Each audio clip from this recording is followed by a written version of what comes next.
பெங்களூரில் வசித்து வந்த நவீன் 24 வயதான அமைதியான வெகுளியான ஒரு இளைஞன். அவன் நகரத்தின் பேருந்து நிலையத்திற்கு அருகிலுள்ள ஒரு சிறிய உணவகத்தில் வேலை செய்து வந்தான். காலை 7 மணி முதல் இரவு 10 மணி வரை அவன் சில நேரங்களில் வாடிக்கையாளர்களுக்கு உணவு பரிமாறுவான். சில நேரங்களில் பாத்திரங்களை எடுப்பான். சில நேரங்களில் பில் போடுவதில் முதலாளிக்கு உதவி செய்வான். மாத இறுதியில் அவனுக்கு 7,000 ரூபாய் மட்டுமே சம்பளமாக கிடைத்தது. வீட்டில் வயதான தந்தையும் தாயும் இருந்தனர். தந்தையின் கால் பலம் முன்பு போல் இல்லை. அதனால் அவர் கூலி வேலையை விட்டுவிட்டிருந்தார். வீட்டின் முழு செலவும் கிட்டத்தட்ட நவீனின் வருமானத்திலேயே நடந்து வந்தது. இருந்தாலும் அவனது மனதில் ஒரு சிறிய கனவு இருந்தது. தன் கிராமத்தில் வாழும் உறவினர்களுடன் வீடியோ காலில் பேசுவதற்கும் கொஞ்சமாக ஆன்லைன் வேலையை கற்றுக்கொள்வதற்கும் என்றாவது ஒரு நாள் தன்னிடம் ஒரு நல்ல ஸ்மார்ட் போன் இருக்க வேண்டும் என்று அவன் விரும்பினான். கடந்த பல மாதங்களாக அவன் சிறுக சிறுக பணத்தை சேர்த்து வந்தான். ஆனால் ஒவ்வொரு முறையும் ஏதாவது ஒரு தேவை குறுக்கிட்டு அவனது சேமிப்பு கரைந்துவிடும். அன்றைய தினமும் அவன் வேலையை முடித்துவிட்டு இதை பற்றி யோசித்தபடியே புறப்பட்டான். அநேகமாக இந்த ஆண்டும் அவனது கனவு அரைகுறையாகவே நின்றுவிடும் என்று நினைத்தான். அடுத்த அரை மணி நேரத்தில் அவனது வாழ்க்கை திரும்பி வர முடியாத ஒரு திசையை நோக்கி நகரப் போகிறது என்பது அவனுக்கு சிறிதும் தெரிந்திருக்கவில்லை. அன்று இரவு லேசான தூறல் போட்டுக்கொண்டிருந்தது. சாலைகள் கிட்டத்தட்ட காலியாக இருந்தன. நவீனின் பழைய சைக்கிள் ஹோட்டலிலேயே பழுதாகி விட்டதால் அவன் பேருந்து நிலையத்திலிருந்து நடந்து வீட்டிற்கு சென்று கொண்டிருந்தான். வழியில் ஒரு மருந்தகத்தின் முன்னால் பெரிய கூட்டம் நிற்பதை கண்டான். வயதான ஒருவருக்கு திடீரென உடல்நலம் சரியில்லாமல் போயிருந்தது. மக்கள் அவரை ஆட்டோவில் ஏற்றும் பதற்றத்தில் இருந்தனர். சிறிது நேரத்திற்கு பிறகு கூட்டம் கலைந்தது. நவீனும் முன்னால் நடந்து சென்றான். அப்போது சாலையோரத்தில் வைக்கப்பட்டிருந்த ஒரு கருப்பு துணிப்பை அவனது பார்வையில் பட்டது. அவசரத்தில் யாரோ தவறவிட்டு சென்றிருக்கலாம். அவன் பையை எடுத்து சுற்றுமுற்றும் பார்த்தான். ஆனால் அங்கே யாரும் இல்லை. அருகில் இருந்த கடைகளில் கேட்டான். ஆனால் யாரும் அந்த பை தங்களுடையது என்று சொல்லவில்லை. சில நிமிடங்கள் அவன் அங்கேயே நின்றான். அந்த பையை காவல் நிலையத்தில் கொடுத்து விடலாம் என்று அவனது மனதிற்கு தோன்றியது. ஆனால் இரவு மிகவும் ஆகிவிட்டது. காவல் நிலையமும் வேறு திசையில் இருந்தது. காலையில் முதல் வேலையாக சென்று கொடுத்து விடலாம் என்று யோசித்து அந்த பையை தன்னுடன் வீட்டிற்கு எடுத்து வந்தான். அறைக்கு வந்து பையை திறந்தபோது அவனது கரங்கள் நடுங்கின. உள்ளே நேர்த்தியாக அடுக்கி வைக்கப்பட்டிருந்த 20,000 ரூபாய் பணம், சில மருந்து பில்கள், மருத்துவமனை பரிசோதனை அறிக்கைகள் மற்றும் ஒரு பெண்ணின் அடையாள அட்டை இருந்தது. அதில் இருந்த பெயர் ஆர்த்தி. அந்த அறிக்கையில் ஒரு நோயாளியின் பெயரும் அடுத்த நாள் காலை அறுவை சிகிச்சைக்கான தேதியும் எழுதப்பட்டிருந்தது. நவீன் பெருமூச்சு விட்டான். விடிந்ததும் இந்த பையை திருப்பி கொடுத்துவிட வேண்டும் என்று அவன் மனம் கூறியது. ஆனால் இரவு ஆக ஆக அவனது மன போராட்டமும் தீவிரமடைந்தது. அவன் பணக்கட்டை மீண்டும் பைக்குள் வைத்தான். பிறகு வெளியே எடுத்தான். சில நேரம் அடையாள அட்டையை பார்ப்பான். சில நேரம் தன் பழைய பட்டன் போனை பார்ப்பான். 2 நாட்களுக்கு முன்பு ஹோட்டலில் ஒரு வாடிக்கையாளர் அவனை கேலி செய்யும் விதமாக, இந்த காலத்திலும் இப்படிப்பட்ட போனையா வைத்திருக்கிறாய் என்று கேட்டது அவனுக்கு நினைவுக்கு வந்தது. அந்த நேரத்தில் அவன் புன்னகைத்து விட்டான். ஆனால் அது உள்ளுக்குள் அவனுக்கு பலத்த காயத்தை ஏற்படுத்தி இருந்தது. இப்போது முதன்முறையாக இந்த பணம் அவனிடமே தங்கிவிட்டால் தன் பல பிரச்சனைகள் தீர்ந்துவிடும் என்று அவனுக்கு தோன்றியது. அவன் தனக்குத்தானே சமாதானம் சொல்ல தொடங்கினான். நான் யாரிடமிருந்தும் பிடுங்கவில்லையே. ரோட்டில் கிடந்துதானே கிடைத்தது. சொந்தக்காரர் கிடைத்தால் சரி, கிடைக்காவிட்டால் ஒருவேளை அதிர்ஷ்டம்தான் இதை எனக்கு கொடுத்திருக்கிறது போல. மனிதன் தன் பேராசையை சரி என்று நியாயப்படுத்த தொடங்கும் போது சரிக்கும் தவறுக்கும் இடையிலான வித்தியாசம் மெல்ல மெல்ல மங்க தொடங்குகிறது. அதுதான் நவீனுக்கும் நடந்து கொண்டிருந்தது. காலை விடுவதற்குள் அவன் மிகப்பெரிய தவறை செய்துவிட்டான். பையிலிருந்த பணத்தை தனியாக எடுத்து வைத்தான். மருத்துவமனை காகிதங்களையும் அடையாள அட்டையையும் மீண்டும் பைக்குள் வைத்து அதை பீரோவின் மேல் ஒளித்து வைத்தான்.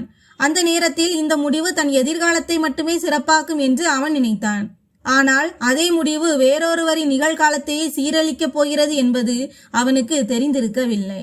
மதிய வேளையில் அவன் ஹோட்டலில் அரை நாள் விடுப்பு எடுத்துக்கொண்டு நேராக மொபைல் மார்க்கெட்டிற்கு சென்றான். பல கடைகளில் ஏறி இறங்கிய பிறகு ஒரு புதிய ஸ்மார்ட் போனை வாங்கினான். போன் கைக்கு வந்ததும் பல மாதங்களுக்கு பிறகு அவன் முகத்தில் உண்மையான புன்னகை அரும்பியது.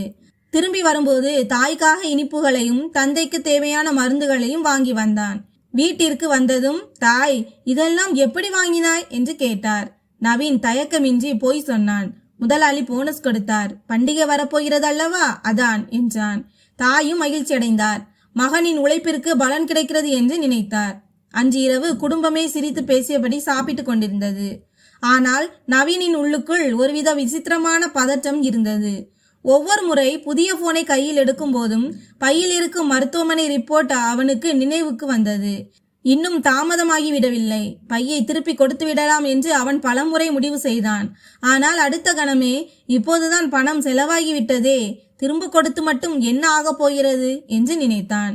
அவன் தன்னைத்தானே சமாதானப்படுத்தி மனதை அமைதிப்படுத்த முயன்றான். ஆனால் இதயம் மீண்டும் மீண்டும் அவனது தவறை அவனுக்கு நினைவூட்டி கொண்டே இருந்தது. 4 நாட்கள் கடந்துவிட்டன. வாழ்க்கை மேலோட்டமாக பார்க்கும்போது முற்றிலும் இயல்பாக தெரிந்தது. நவீன் தினமும் ஹோட்டலுக்கு சென்றான், வேலை செய்தான், இரவில் வீட்டிற்கு திரும்பினான். இந்த விஷயம் இதோடு முடிந்துவிட்டது என்றே அவனுக்கு தோன்ற தொடங்கி இருந்தது.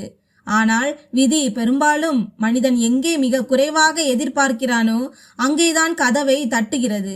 அன்று மதிய வேளையில் ஹோட்டலில் அதிக கூட்டம் இல்லை.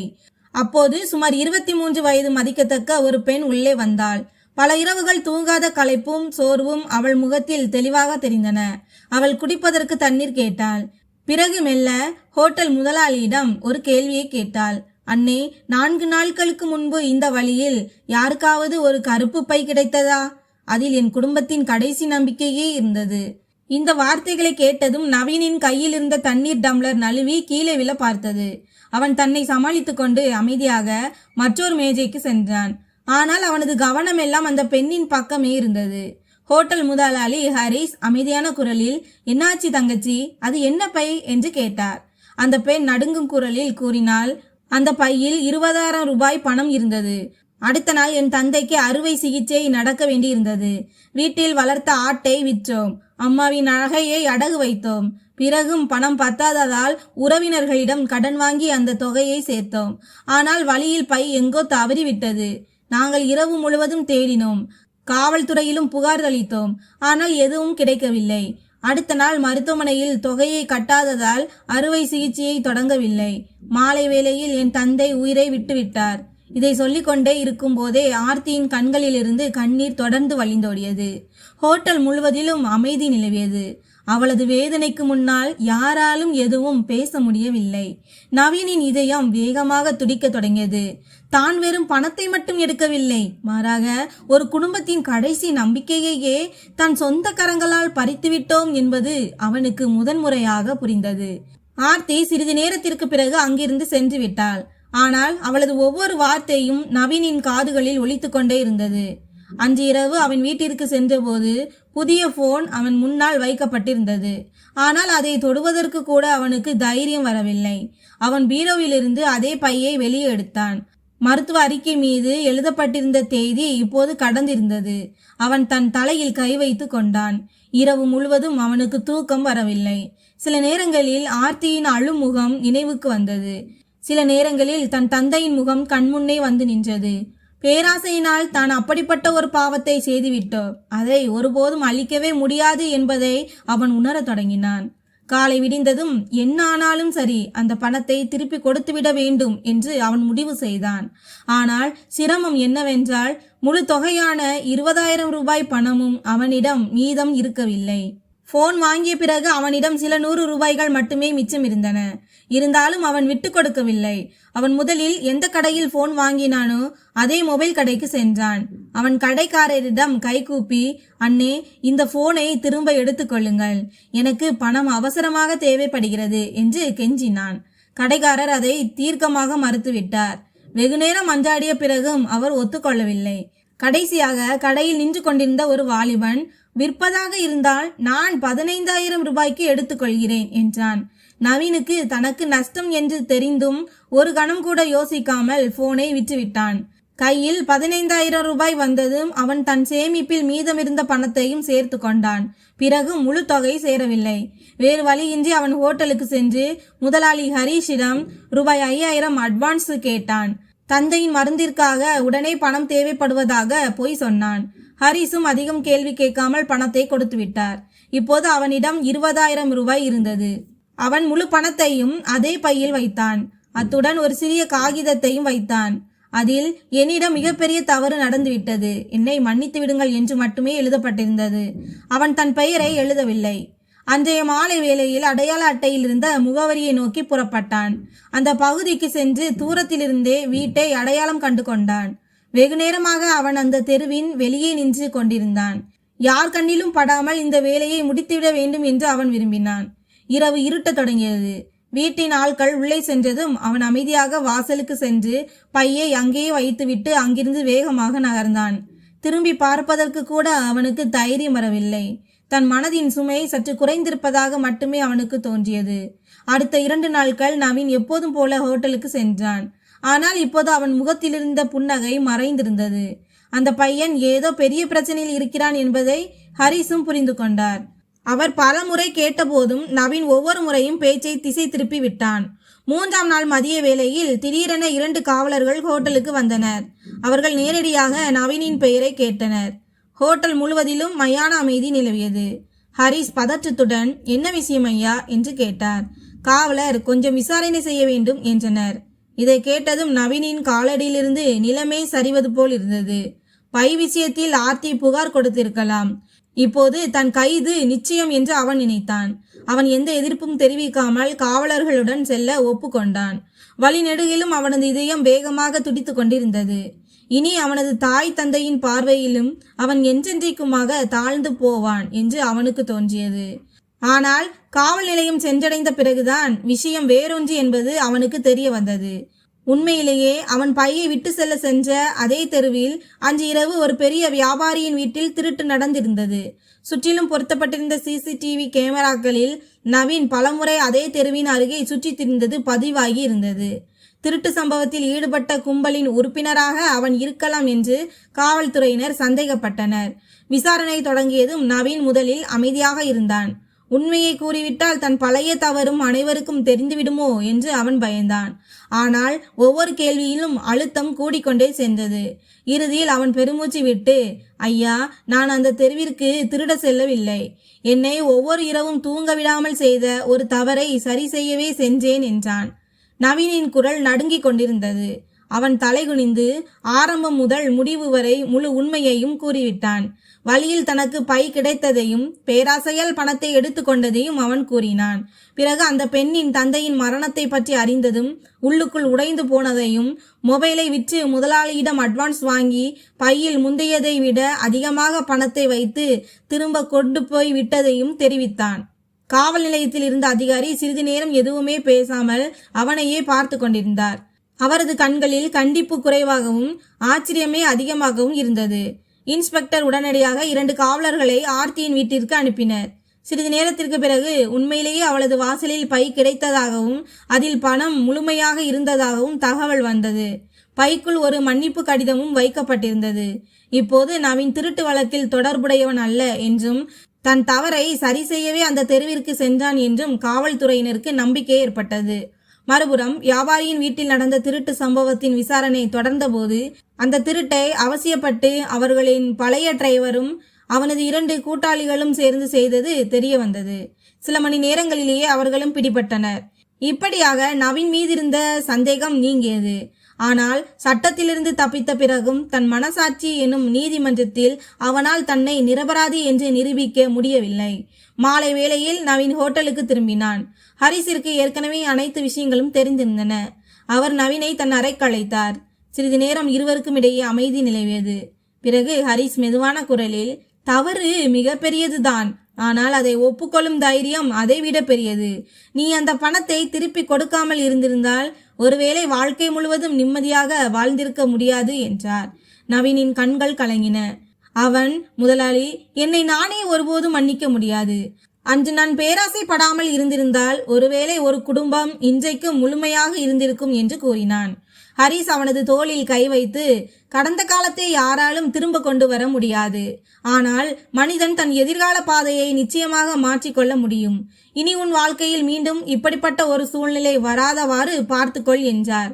அதே நேரத்தில் ஹோட்டலின் வெளியே ஒரு ஆட்டோ வந்து நின்றது. அதிலிருந்து ஆர்த்தியும் அவளது தாயும் இறங்கினர். இருவரும் நேரடியாக ஹோட்டலின் உள்ளே வந்தனர். நவீன் அவர்களை கண்டதும் அவனது அடிகள் அங்கேயே உறைந்து நின்றன.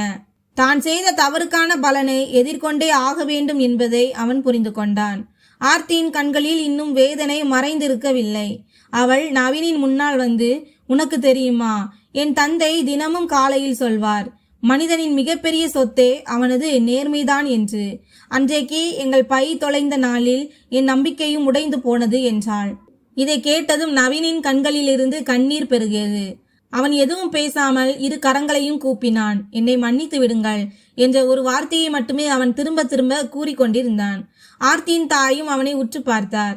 அவரது முகத்தில் கோபத்தை விட சோர்வே அதிகமாக இருந்தது. அப்போது ஹரிஸ் குறுக்கிட்டார். நவீன் தன் தவறை மறைக்கவில்லை என்றும், மாறாக தனக்கு நஷ்டம் ஏற்படுத்தி கொண்டு அதை சரி செய்ய முயற்சி செய்தான் என்றும் நடந்தவை அனைத்தையும் விளக்கினார். போனை விற்றும் கடன் வாங்கியும் அவன் பணத்தை திருப்பி கொடுத்த தகவலையும் அவரிடம் கூறினார். சில கணங்கள் அங்கே அமைதி நிலவியது. இறுதியில் ஆர்த்தி பெருமூச்சு விட்டு, நான் உன் தவறை மறக்க முடியாது, ஆனால் நீ நினைத்திருந்தால் ஒருபோதும் திரும்பி வந்திருக்க மாட்டாய் என்பதும் உண்மைதானே, குறைந்தபட்சம் உனக்கு உன் தவறு புரிந்திருக்கிறது என்று கூறிவிட்டு அங்கிருந்து சென்றாள். செல்லும்போது முதன்முறையாக அவள் நவீனை கோபமின்றி பார்த்தாள். இருவருக்கும் இடையிலான வெறுப்பு சுவரில் முதன்முதலாக விரிசல் விழுந்த தருணம் அதுதான். சுமார் 1 மாதத்திற்கு பிறகு ஆர்த்தி மீண்டும் ஹோட்டலுக்கு வந்தாள். இந்த முறை அவள் எந்த புகாரும் கொண்டு வரவில்லை. அவளது வீட்டின் நிலைமை மிகவும் மோசமாகி இருந்தது. தந்தை மறைந்த பிறகு குடும்பத்தில் சம்பாதிப்பதற்கு யாருமே இல்லை. அவள் ஹரிஸிடம் வேலை கேட்டாள். ஹரிஸும் தாமதிக்காமல் அவளுக்கு சமையலறையில் உதவி செய்யும் வேலையை கொடுத்தார். இப்போது நவீன் வெளியே வாடிக்கையாளர்களை கவனித்தான். ஆர்த்தி உள்ளே சமைப்பதற்கு உதவி செய்தாள். இருவரும் நாள் முழுவதும் ஒரே இடத்தில் இருந்தாலும் மிக குறைவாகவே பேசிக்கொண்டனர். தேவைப்பட்டால் வேலை விஷயங்களை மட்டுமே பேசுவார்கள். மெல்ல மெல்ல காலம் நகரத் தொடங்கியது. நவீன் முன்பை விட கடினமாக உழைக்க தொடங்கினான். தான் வாங்கிய அட்வான்ஸ் கடனை விரைவில் அடைப்பதற்காக தன் மாத சம்பளத்திலிருந்து ஒரு பகுதியை ஹரிஸிடம் திருப்பி கொடுத்து வந்தான். ஆர்த்தியும் அமைதியாக தன் வேலையை செய்து வந்தாள். வாடிக்கையாளர்கள் தவறவிட்ட சிறு தொகையை கூட நவீன் உடனடியாக அவர்களிடம் திருப்பி கொடுப்பதை அவள் பலமுறை கவனித்தாள். ஒரு நாள் ஒரு பெரியவர் தன் பர்ஸை மறந்து வைத்துவிட்டு சென்று விட்டார். நவீன் ஓடி சென்று பேருந்து நிலையம் வரை சென்று அவருக்கு பர்ஸை கொடுத்தான். இதையெல்லாம் ஆர்த்தி தன் சொந்த கண்களால் பார்த்தாள். அன்றுதான் முதல் முறையாக மனிதன் நிச்சயமாக மாறவும் முடியும் என்ற நம்பிக்கை அவளது மனதில் பிறந்தது. மெல்ல மெல்ல இருவருக்கும் இடையே இயல்பான பேச்சுவார்த்தை தொடங்கியது. இப்போது வேலையோடு சேர்ந்து அவ்வப்போது வீட்டின் விஷயங்களையும் பேசிக்கொண்டனர். நவீன் எப்போதும் ஆர்த்தியின் தாயாரின் உடல்நலத்தை பற்றி விசாரிப்பான். தேவைப்பட்டால் மருந்துகளையும் வாங்கி வந்து தருவான்.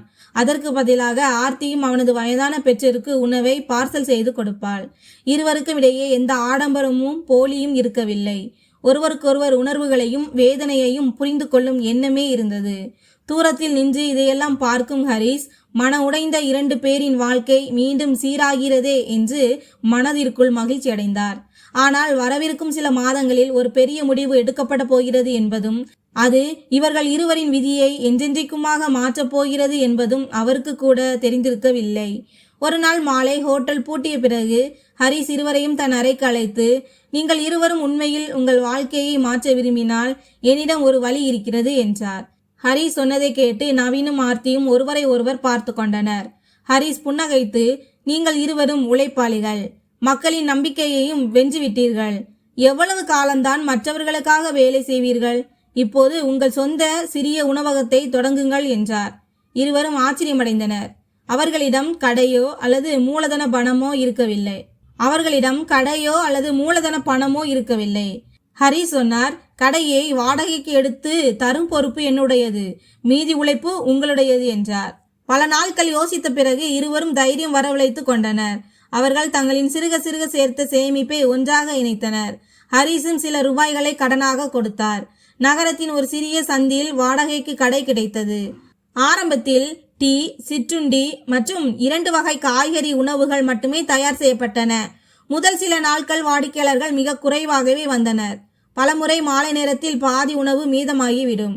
ஆனால் இருவரும் தோற்றுவிட விரும்பவில்லை. அவர்கள் ஒவ்வொரு வாடிக்கையாளரையும் புன்னகையுடன் வரவேற்றனர். தூய்மையை முழுமையாக பராமரித்தனர். சுவையில் எப்போதும் குறை வைக்கவில்லை. மெல்ல மெல்ல மக்கள் அவர்களின் உணவகத்தை பற்றி பேசத் தொடங்கினர். சில மாதங்களிலேயே அந்த கடை சுற்றியுள்ள மக்களின் விருப்பமான இடமாக மாறியது. வேலை அதிகரிக்க தொடங்கியதும் பொறுப்புகளும் கூடின. ஆர்த்தி காலை 4 மணிக்கே எழுந்து தயாரிப்புகளை செய்வாள். நவீன் சந்தையிலிருந்து புதிய காய்கறிகளையும் பொருட்களையும் வாங்கி வருவான். இருவரும் இரவு பகலாக உழைத்தனர். இப்போது வருமானம் முன்பை விட பல மடங்கு அதிகரித்திருந்தது. நவீன் முதலில் ஹரிஸின் கடன் முழுவதையும் அடைத்தான். அதற்கு பிறகு தன் வயதான பெற்றோருக்காக பழைய வீட்டை பழுது பார்த்தான். மறுபுறம் ஆர்த்தி தன் தாயின் மருத்துவ செலவுகளுக்கு ஏற்பாடு செய்ததுடன் தன் தங்கையின் படிப்பையும் மீண்டும் தொடங்க வைத்தாள்.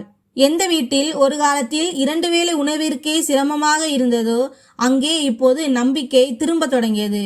ஹரிஸ் எப்போதெல்லாம் அவர்களின் உணவகத்திற்கு வருகிறாரோ அப்போதெல்லாம் இருவரும் அவரை முதலில் அமர வைத்து தேநீர் வழங்கி உபசரிப்பார்கள். அன்று நீங்கள் எங்கள் மீது நம்பிக்கை வைக்காமல் இருந்திருந்தால் இன்று நாங்கள் இந்த அளவிற்கு வந்திருக்க முடியாது என்று அவர்கள் எப்போதும் கூறுவார்கள். அதற்கு ஹரிஸ் ஒவ்வொரு முறையும் புன்னகையுடன், நான் அல்ல, உங்கள் உழைப்புதான் உங்களை இங்கு கொண்டு வந்து சேர்த்திருக்கிறது என்று ஒரே பதிலை கூறுவார். காலப்போக்கில் நவீன் மற்றும் ஆர்த்திக்கு இடையிலான உறவும் மாறத் தொடங்கியது. இப்போது அவர்களுக்கு இடையே வெறும் நட்பு மட்டுமல்ல, ஆழமான நம்பிக்கையும் இருந்தது. இருவராலும் ஒருவரின் மகிழ்ச்சியையும் கவலையையும் மற்றவர் சொல்லாமலேயே புரிந்து கொள்ள முடிந்தது. ஒரு நாள் மாலை உணவகத்தை பூட்டிய பிறகு நவீன் மிகவும் தயக்கத்துடன், உனக்கு சம்மதம் என்றால் நான் வாழ்நாள் முழுவதும் உனக்கு துணையாக இருக்க விரும்புகிறேன் என்றான். ஆர்த்தி சில கணங்கள் அமைதியாக இருந்தாள். அவளது கண்களுக்கு முன்னே இதே இளைஞனை தான் வெறுத்த அந்த நாள் வந்து சென்றது. பிறகு தன் தவறை ஒப்புக்கொண்டு தனக்கு நஷ்டம் ஏற்படுத்தி கொண்டு அதை சரி செய்து தன் குடும்பத்தின் மீது எப்போதும் மரியாதையை செலுத்திய அதே இளைஞன் அவளது நினைவுக்கு வந்தான். அவள் புன்னகைத்து, உறவு என்பது நம்பிக்கையால் உருவாகிறது, நீ அந்த நம்பிக்கையை மீண்டும் வென்றுவிட்டாய் என்றாள். சில மாதங்களுக்கு பிறகு இரு வீட்டாரின் சம்மதத்துடன் அவர்களின் எளிமையான திருமணம் நடைபெற்றது. திருமணத்தில் முன்னின்ற அனைத்து பொறுப்புகளையும் ஹரிஸ் ஏற்று நடத்தினார். அவரை பார்ப்பவர்களுக்கு அவர் ஒரு முதலாளியாக இல்லாமல் தன் சொந்த பிள்ளைகளின் திருமணத்தை நடத்துவது போலத்தான் தோன்றியது. திருமணத்திற்கு பிறகு இருவரின் குணம் மாறவில்லை. உணவகம் எப்போதும் போல நேர்மையுடன் இயங்கி வந்தது. ஒரு நாள் வயதான வாடிக்கையாளர் ஒருவர் தவறுதலாக பணம் நிறைந்த உரை ஒன்றை அங்கேயே மறந்து வைத்துவிட்டு சென்று விட்டார். நவீன் தாமதிக்காமல் அவரது முகவரியை கண்டுபிடித்து அந்த உரையை திருப்பி கொடுத்தான். அந்த பெரியவரின் கண்களில் கண்ணீர் பெருகியது. அவர், இந்த காலத்தில் இப்படிப்பட்ட மனிதர்களை பார்ப்பது மிகவும் அரிது என்றார். இதை கேட்டதும் நவீன் சில கணங்கள் அமைதியானான். சாலையில் கிடந்த பையை எடுத்து தவறான முடிவு எடுத்த தன் வாழ்க்கையின் அந்த நாள் அவனுக்கு நினைவுக்கு வந்தது. இனி தன் கரங்களால் யாருடைய உரிமையும் பறிபோக கூடாது என்று அவன் மனதிற்குள் உறுதி எடுத்து கொண்டான். அன்றைய தினமே அவன் உணவகத்தின் கவுண்டரில் ஒரு சிறிய பலகையை பொருத்தினான். அதில், இங்கு நேர்மையே மிகப்பெரிய மூலதனம் என்று எழுதப்பட்டிருந்தது. அதை படிக்கும் எந்த ஒரு வாடிக்கையாளரும் புன்னகைக்காமல் கடந்து செல்வதில்லை. சில ஆண்டுகளுக்கு பிறகு அந்த சிறிய உணவகம் ஒரு பெரிய உணவகமாக, ரெஸ்டாரண்டாக மாறியிருந்தது. அந்த நகரத்தில் அவர்கள் உழைப்பாளிகளாகவும் நம்பிக்கைக்குரிய மனிதர்களாகவும் அறியப்பட்டனர். மக்கள் அதிர்ஷ்டம்தான் அவர்களுக்கு இந்த வெற்றியை கொடுத்தது என்று அடிக்கடி கூறுவார்கள். ஆனால் உண்மை என்னவென்றால் அவர்களின் நேர்மை, உழைப்பு மற்றும் தவறை சரி செய்யும் தைரியமே அவர்களுக்கு இந்த வெற்றியை கொடுத்திருந்தது. நவீன் இன்றைக்கும் இரவில் கடையை பூட்டும் போது கவுண்டரில் வைக்கப்பட்டிருக்கும் அந்த சிறிய பலகையை கண்டிப்பாக பார்ப்பான்.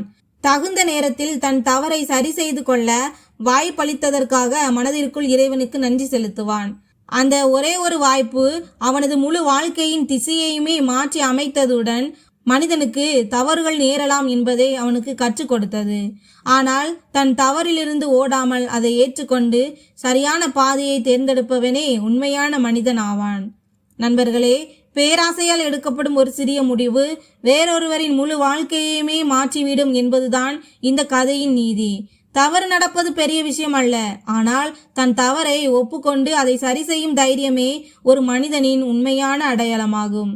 இப்போது நீங்கள் சொல்லுங்கள், நீங்கள் ஆர்த்தியின் இடத்தில் இருந்திருந்தால் நவீனை மன்னித்தீர்ப்பீர்களா? ஒருவேளை நீங்கள் நவீனின் இடத்தில் இருந்திருந்தால் உண்மையை மறைத்திருப்பீர்களா? அல்லது உங்கள் தவறை ஒப்புக்கொண்டிருப்பீர்களா? உங்கள் கருத்தை கண்டிப்பாக கமெண்டில் பதிவிடுங்கள். இந்த கதையை கூறியதன் நோக்கம் வெறும் பொழுதுபோக்கு மட்டுமல்ல. நேர்மை, மனம் திருந்துதல் மற்றும் சரியான நேரத்தில் எடுக்கப்படும் சரியான முடிவு ஒரு மனிதனின் முழு வாழ்க்கையுமே மாற்றிவிடும் என்பதை உணர்த்துவதே ஆகும். இந்த கதை உங்களுக்கு பிடித்திருந்தால் வீடியோவை லைக் செய்யுங்கள், எங்கள் சேனலை சப்ஸ்கிரைப் செய்யுங்கள். இதுபோன்ற இதயத்தை தொடும் கதைகளுக்கு எங்களுடன் இணைந்திருங்கள். மீண்டும் அடுத்த கதையில் சந்திப்போம். நன்றி.